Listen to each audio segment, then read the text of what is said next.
जयपुर में Albert hall पर सैकड़ों नागरिक, सामाजिक संगठनों और पर्यावरण कार्यकर्ताओं ने आवारा कुत्तों के मुद्दे पर बड़ी सभा की। लोगों ने सुप्रीम कोर्ट और हाईकोर्ट के हालिया आदेशों के बीच मानवीय और वैज्ञानिक समाधान की मांग उठाई। वक्ताओं ने कहा, कुत्तों को हटाने से न तो काटने की घटनाएं कम होती हैं और न ही रेबीज का खतरा। असली समाधान है टीकाकरण, नसबंदी, इलाज की सार्वभौमिक उपलब्धता और बेहतर कचरा प्रबंधन। जयपुर ने रेबीज नियंत्रण में बड़ी उपलब्धि हासिल की है। पिछले 5 वर्षों में यहां रेबीज से एक भी मौत नहीं हुई। मिशन रेबीज और हेल्प इन सफरिंग संस्था ने अगले 1 साल में 40,000 कुत्तों को टीका लगाने का लक्ष्य तय किया है। दिल्ली सुप्रीम कोर्ट का एक आदेश आता है और डॉग को जो उठाने की जो प्रक्रिया है और स्लॉटर हाउस में जो भेजने की प्रक्रिया है कानून द्वारा चालू की जाती है। दिल्ली से शुरू हुआ विवाद जयपुर पहुंच चुका है। जयपुर में जो डॉग लवर हैं उन्होंने एक बड़ा जो शांतिपूर्वक एक मार्च निकाला है जिसमें हजारों की संख्या में डॉग लवर पहुंचे हैं। उनका सीधा सीधा आरोप है सरकार अपने फायदे के लिए ऐसे कदम उठा रही है। क्या लॉजिक है इस सरकार के इस कानून का और क्यों कोर्ट ने ऐसे आदेश दिए? आखिर ऐसी क्या वजह है? जब से दुनिया बनी है शायद ये दुनिया का हिस्सा है, पर शायद आज इनको इस हिस्से को मानने में तकलीफ हो रही है, क्योंकि ये डॉग हैं जो दुनिया के अंदर एक इंसान के सबसे वफादार दोस्तों में कहा जाता है। जब ये वफादार दोस्त हैं तो आज सरकार इनके पीछे इस तरीके से क्यों कदम उठा रही है? आइए उन्हीं से जानेंगे जो इनके डॉग लवर हैं। काफी विरोध उनके बीच में है। क्या नाम है आपका? इसको नीचे करिए। मुस्कान है मेरा नाम। क्या विवाद है पूरा आज जो यहाँ इकट्ठे हुए आप लोग? ये डॉग जो उठाने का सिस्टम है, डॉग जो ये सुप्रीम कोर्ट ने ऑर्डर निकाला है डॉग्स का, तो हम चाहते नहीं कि डॉग्स कहीं और उठा के आप जेल में बंद कर दो। तो यही मोदी से चाहते हैं कि आप कुछ ना कुछ इनके लिए करो। ऑपरेट करवाने का है, इनका वैक्सीन करवाने का है। ये सोल्यूशन नहीं है कि आप इनको उठा के जेल में डाल दो। तो बेटर है कि आप जो काम कर सकते हो ना वो करो। ये नहीं कि आप इनको जेल में डालोगे उठा उठा के। कहाँ क्या होगा इनका? कि आप बाहर सप्लाई करना चाहते हो? वो चाइना में ये डॉग मीट खाते, तो आप क्या सप्लाई करना चाहते? तो वो तो पॉसिबल नहीं है, या करने भी नहीं देंगे ना होने देंगे। तो बस यही रिक्वेस्ट है कि आप इसको, ये बेटर है कि ये रुक जाए तो ज्यादा बहुत अच्छा है। नहीं तो ये तो पॉसिबल नहीं है कि आप हमें डॉग को तो बिल्कुल नहीं उठाने दें। चाहे कुछ हो, मरना पड़े, कुछ करना पड़े, डॉग्स को नहीं उठाने देंगे। ये देख सकते हैं डॉग लवर है जिन्होंने सीधी चुनौती है। और एक बड़ा आरोप भी लगाया जा रहा है कि जो चाइना और जो इंडिया में भी, नागालैंड जैसे देशों में जो डॉग्स को खाया जाता है, क्या सरकार की मंशा वहां इनको सप्लाई करने की है? एक बड़ा सवाल उठता है। खैर और भी लोग हमारे साथ मौजूद हैं। एक एडवोकेट हमारे साथ मौजूद हैं। क्या डॉग लवर हैं और एडवोकेट के द्वारा कानूनी प्रक्रिया में क्या इसको चुनौती देने की तैयारी है? क्या नाम है आपका? मेरा नाम एडवोकेट गरिमा है। मैं हाई कोर्ट और सेशंस कोर्ट में प्रैक्टिस करती हूँ और एक एनिमल लवर भी हूँ।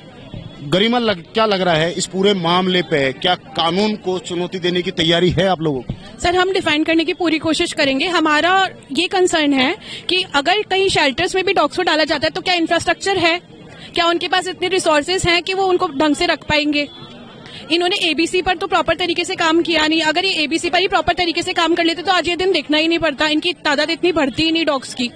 इनका कहना है एक बड़े स्लॉटर हाउस बनाए जाएंगे जिनको उसमें रखा जाएगा, क्योंकि इसी तरीके से पहले भी गौशाला हैं, बड़े बड़ी गौशाला हैं जिनमें गायों को पालने की जो व्यवस्था है वो रखी जाती है। शायद उसी के कंटेंट पे इनको पालने की तैयारी कर रही है सरकार। तो सर, ये बिल्कुल गलत है। इसका हम पूरी तरीके से विरोध करेंगे। इसके लिए हमें कोर्ट में जाना पड़ेगा, तो हम कोर्ट में भी जाएंगे और हर तरीके से लड़ाई करेंगे। कोई भी जानवरों को इस तरीके से नहीं मारा जा सकता है और इसके लिए लॉज जो है वो भी प्रमोट नहीं करते, तो ऐसा कभी नहीं होगा। लेकिन अब अगला कदम क्या होगा आप लोग? सर, हम डिफाइन करेंगे, जितना डिफाइन कर सकते हैं उतना डिफाइन करेंगे। हम मांगेंगे इनसे, रिपोर्ट मांगेंगे कि आपके पास क्या इंफ्रास्ट्रक्चर है। इतना आप डॉग्स उठा लोगे, इतने सारे डॉग्स को आप कहाँ रखोगे, किस तरीके से रखोगे? क्या उनका निगरानी करेगा कौन? सर, शेल्टर्स पे निगरानी करेगा कौन? इस देश में आप देखते हो कि अभी जयपुर की बात बता रहा हूँ, राजस्थान की बात मैं कर लेता हूँ, जहाँ पर अभी एक स्कूल गिर गया है। ऐसे कई हादसे होते जा रहे हैं। सड़कें हर साल बनती है, हर साल टूटती है।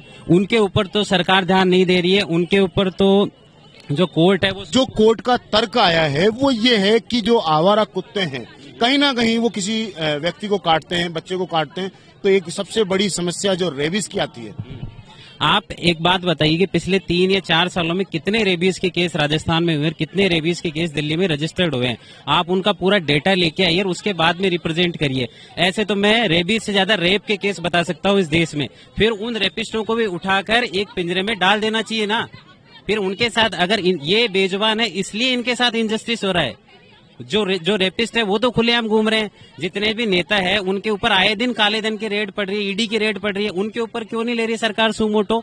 और भी कई सारे ऐसे इश्यूज हैं इस देश में जिनके ऊपर सरकार को सुमोटो लेना चाहिए। जैसे कि ईडी के मामले हैं, नेताओं के भ्रष्टाचार के मामले हैं, आए दिन सड़कें टूटती है, पुलिये टूटते हैं, और रेप के मामले हैं। इसके अलावा काला बाजारी है इस देश के अंदर। इस देश में शराब की दुकानें 8 बजे बाद खुली रहती है, बिल्कुल सरकार के पुलिस वालों के सामने 8 बजे के बाद में लीगली शराब बेची जाती है। उनके ऊपर सरकार एक्शन नहीं ले रही। केवल इनके ऊपर की बस 1 या 2 रेबीज के केस आते हैं, उनके बेसिस के ऊपर इनको उठा के और शेल्टर में डाल दो। ये कहाँ का न्याय? ये देख सकते हैं कहीं ना कहीं जो डॉग लवर है उनका सीधा सीधा आरोप ऐसी सरकारों पे है कि जो मामले जो लंबित हैं, जो सरकार में जिनमें जो सख्ती से कदम उठाने चाहिए, जैसे महिला उत्पीड़न का मामला हो, चाहे किसी भी तरह का कोई मामला हो, उसमें सरकार कहीं ना कहीं विफल होती है। पर ऐसे मामलों में सरकार एक्टिव नहीं हो रही है। एक डॉग लवरों को जो लगातार जो सरकार काम में ले रही है, इस तरीके से जो कदम उठाया है, आखिर ऐसी क्या वजह है? एक एडवोकेट हो रहे हैं हमारे साथ में, अब उनसे सलाह। अच्छा, कानून की प्रक्रिया से बात करें तो कितना सही है ये? कानून की प्रक्रिया से बात करिए, मैं आपसे पूछ रही हूँ कानून की प्रक्रिया से ये कितना सही है कि जो लोग रेप कर करके बैठे हैं वो बेल पे बाहर है? आप ये कानून की प्रक्रिया पहले मुझे ये बताइए। ये जानवरों पे क्यों लागू हो रहा है भाई? ये इंसानों पे पहले लागू क्यों नहीं हो रहा है? कितने लोग बेल से बाहर आ जाते हैं, उन पे कोई कार्रवाई नहीं की जाती। कितने करप्शन हो रहे हैं, उन पे कोई कार्रवाई नहीं की। जो बोल नहीं सकता उस पे सबसे पहले कार्रवाई करिए गवर्नमेंट ने। आप देखिए एक ढंग से प्रोसेस से एक काम चालू होता तो यहाँ आने की नौबत ही नहीं पड़ती हम लोगों को यहाँ आने की नौबत, इकट्ठा होने की नौबत पड़ी क्यों? इसीलिए पड़ी क्योंकि सरकार और सरकार के नीचे जो मुलाजिम है वो ढंग से काम नहीं कर रहे हैं। वो काम हमको करने पड़ रहे हैं, हमको उठा उठा के जानवरों को। बिल्कुल। और मैं आपको बताती हूँ, आज से शायद 7-8 साल पहले की बात है, हिंगोना गौशाला की बात बता रही हूँ। हम सब एनिमल लवर्स वहाँ पे सर्वे पे गए थे। वहाँ पे स्टाफ धरने पे बैठा हुआ था क्योंकि उनको पैसा क्यों नहीं रिलीज हो रहा था? गायों के लिए तो इतने लोग देने को तैयार है, दान देते हैं गायों के लिए। पैसा कहाँ था? पैसा डकार दिया गया, पैसा चला गया, पैसा गायब हो गया। ठीक है, गायों की आप वहाँ पे अलग देते। अभी आप बोल रहे हैं कुत्तों को आप शेल्टर में डाल देंगे। अरे गायों को तो ढंग से रख लो यार। आप कुत्तों की तो आप बाद में बात करना, पहले गायों पे करो, फिर उसके बाद आप कुत्तों पे आना। ऐसे थोड़े ना बैक टू बैक हर किसी को। अगर कानूनी राय में सरकार ने तो आदेश दे दिया, कोर्ट का भी आदेश हो चुका है, कहीं ना कहीं प्रक्रिया भी चालू हो चुकी है पूरे देश में। पर एक मिनट, आप अगर हो चुका है, पर अब आप लोगों द्वारा क्या इसको चुनौती देने की तैयारी है? बिल्कुल हम लोगों की तैयारी, आप देख नहीं रहेंगे तैयारी। हम तो तैयार है, हम तो डे 1 से जब से निकला हम तो तब तैयार है। ये सरकार काम नहीं कर रही थी, हम तो तब भी तैयार थे उन जीवों को खिलाने के लिए, और हम उनके राइट्स के लिए खड़े होने के लिए भी तैयार है। प्रोटेस्ट लगातार होते रहते हैं, हर विरोध पे प्रोटेस्ट होता है, पर क्या प्रोटेस्ट से कोई भी समाधान आज तक निकला? सर, जब चरखे से देश आजाद अगर हो सकता है तो प्रोटेस्ट से ये कानून भी वापस हो सकता है। प्रोटेस्ट जब हुआ था तभी देश ने, सरकार ने 3 किसानों के कानून वापस लिए थे ना, तब भी तो प्रोटेस्ट ही हुआ था एक वो। या फिर ठीक है, कोर्ट के अंदर हम लोग लड़ाई लड़ रहे हैं, लेकिन साथ ही साथ हम लोग प्रोटेस्ट भी कर रहे हैं, और प्रोटेस्ट अगर होगा, ये होगा। और अगला कदम क्या है आपका? सर, लड़ाई लड़ेंगे सर।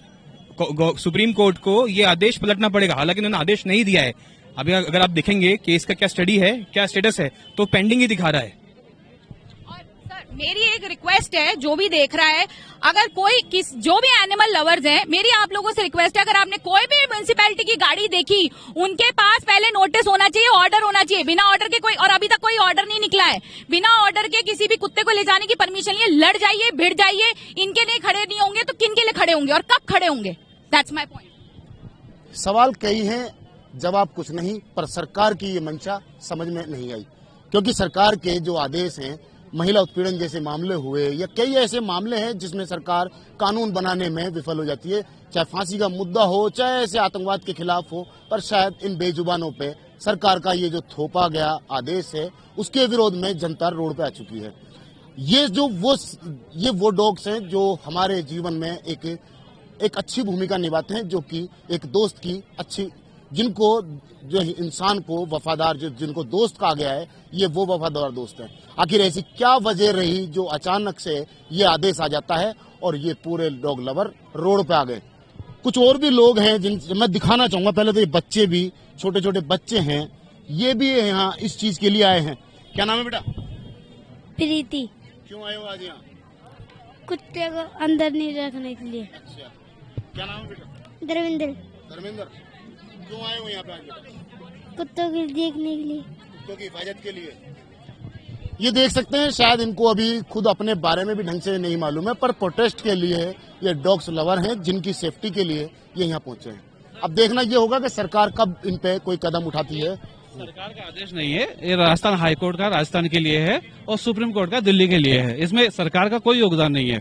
और दूसरी बात, हमारा अगला कदम ये होगा, यदि दिल्ली के सुप्रीम कोर्ट का आदेश यदि पूरे भारत के लिए जाता है तो राजस्थान का वो जो है उस पर राइट हो जाएगा। आप एडवोकेट हैं, पर जो भी हमारी जो डिटेल है, ये पूरे देश में कानून लागू होने जा रहा है। नहीं, अभी देखिए दिल्ली एनसीआर के लिए लगाया था, फिर राजस्थान में क्यों आया? नहीं, राजस्थान हाईकोर्ट ने दिया, वो अलग दिया है। दिल्ली सुप्रीम कोर्ट ने एनसीआर के लिए दिया है। यदि वो आदेश पूरे एनसीआर के लिए आ जाता है जो तो हम यहाँ एसएलपी लगाएंगे राजस्थान में। यदि ऑल इंडिया के लिए आ जाता है जो तो और राइट हो ही जाएगा राजस्थान का। तो कुल मिला के ये है कि इसके अंदर एक बहुत बड़ी संख्या एडवोकेटों की है जो डॉग्स लवर हैं, जो सरकार को चुनौती या कोर्ट को चुनौती देने की तैयारी है। रिव्यू पिटीशन डालेंगे, वो खारिज हो जाएगी तो हम एसएलपी डालेंगे और मंडे को हम डालेंगे। बिल्कुल फुल तैयारी है। बिल्कुल फुल तैयारी है। अब ये तो चिंगारी है, आग बनेगी। डिसीजन पूरा है कि आर पार की लड़ाई होगी। बिल्कुल पीछे नहीं हटेंगे। देखिए, चाहे कानून सुप्रीम कोर्ट कोई भी आदेश दे, संसद में उसका डिसीजन चेंज हुआ था, हम भी चेंज करवाएंगे, आंदोलन करेंगे। सुप्रीम कोर्ट कुछ भी निर्देश दे, कुछ भी ऑर्डर दे, हम आंदोलन बढ़ाएंगे इसको। ये हमारे साथ कुछ डॉग्स लवर्स है जिनकी जो पीड़ा है और जो उनके जो भाव हैं वो सामने आ रहे हैं। तो कहीं ना कहीं जो सरकार को या कोर्ट के जो आदेश हैं उसको पलटने की या बदलने की जरूरत है, क्योंकि लगातार इसका विरोध राजस्थान में चालू हो चुका है, जिसकी आगाज आज ये बिरला सभागार से यहाँ से चालू हो चुका है। अब देखना ये होगा कि क्या ये लड़ाई कहाँ तक जाती है और कहाँ तक ये सफल होती है। कहाँ से हुआ? मैं जयपुर मानसरोवर से हूँ। आज यहाँ इकट्ठा होने का मकसद क्या है? मकसद ये है कि सुप्रीम कोर्ट ने बिना सोचे समझे जो डॉग्स के लिए, बेजुबानों के लिए जो डिसीजन दिया है, वो एक बड़ी हैरानी वाली बात है कि उन्होंने ना तो पहले कोई प्लानिंग करी, ना नगर निगम इन लोगों को नसबंदी कराता है, ना इन्हें वैक्सीनेशन कराता है। अब इन बेचारों के पर इन्होंने एकदम से डिसीजन कर दिया कि इनको हम शेल्टर्स में छोड़ेंगे, पकड़ के शेल्टर्स में छोड़ेंगे। अगर शेल्टर्स में जाते भी हैं तो क्या दिक्कत है? क्योंकि शेल्टर्स इन्होंने बनाए ही नहीं है। इन्होंने शेल्टर अभी तक कोई अरेंजमेंट ही नहीं करा। ये तो बेचारे समझ लीजिए कि हम सब लोग इनको, सारे एनिमल लवर्स रोड पे इनको खिलाते हैं, तो शेल्टर्स बनेगा या तो पहले शेल्टर्स बनाए ना ये, तो तब तो भाई इनका माना भी कि भाई ये लोग सही वहां पर छोड़ रहे हैं इनको। और वैसे भी ये कम्युनिटी डॉग्स हैं, ये सोसाइटी के बीच में रहने चाहिए। अलग से वहां पर इनको फेंकना, ये एक इनके ऊपर बहुत बड़ी क्रूएल्टी है।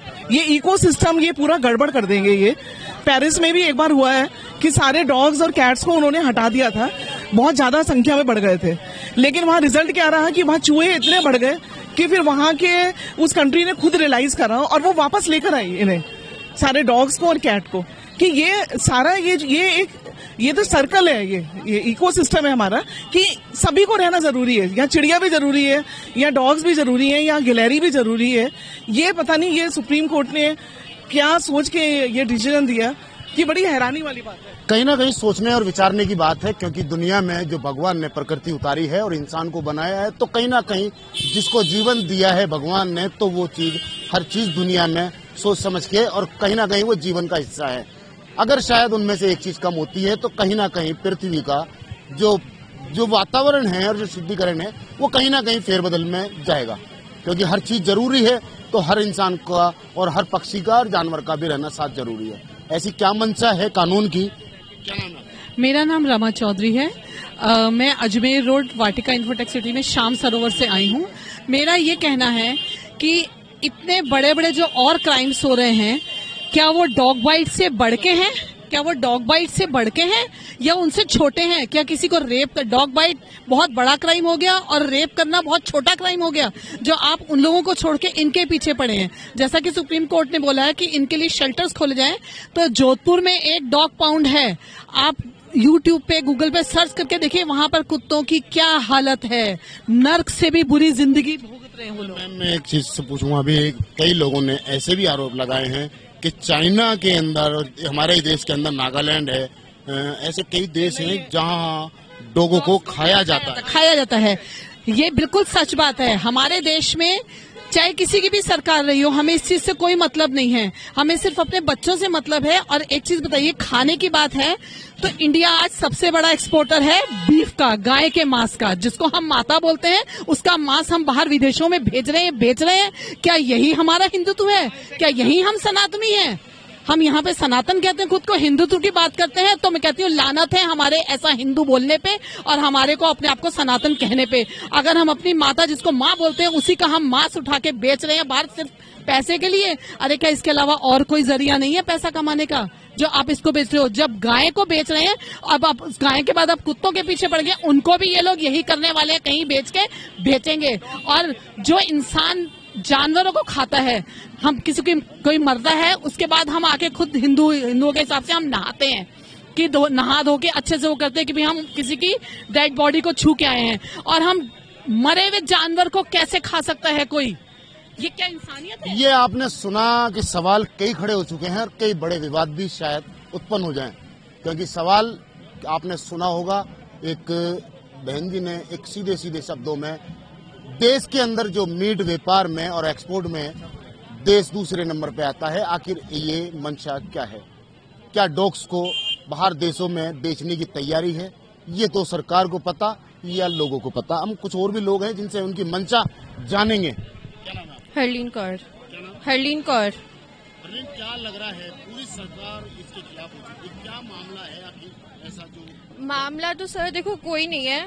कुछ टाइम पहले एमएलए की वोट हुई थी जिसमें रवि नायर ने ये बोला था कि मैं बहुत बड़ा गौ सेवक हूँ। अपने पोस्टर के साइड में उसने गौ की फोटो लगाई है कि मैं बहुत बड़ा गौ सेवक हूँ, लेकिन उसके जब पे उसने ऑफिस बनाया था राजा पार्क में, वहाँ पे कचरे का इतना बड़ा ढेर था और गाय वहाँ पे कचरा खा, किस बात के गौ सेवक हो? और गवर्नमेंट को ये सोचना चाहिए ना, कुत्ते चलो मान रहे एक दो कुत्ते बाइट कर रहे हैं तो आप उनका ट्रीटमेंट करवाओ। ये थोड़ी ना सारे ही ऐसे कर रहे हैं। रेपिस्ट को तो आप बेल पे छोड़ रहे हो और डॉग्स को आप पकड़ रहे हो, तो ये कोई मतलब तो नहीं हुआ। विरोध जो है कहीं ना कहीं जो डॉग्स लवर हैं और एनिमल्स लवर हैं, उनका विरोध शायद अब फूट चुका है और वो रोड पे आ चुके हैं। सीधा सीधा आरोप है, अगर जल्दी से इस चीज का समाधान नहीं किया गया तो कहीं ना कहीं ये आंदोलन उग्र रूप ले सकता है। कैमरामैन घनश्याम मिश्रा के साथ मोहम्मद नफीस, जयपुर से।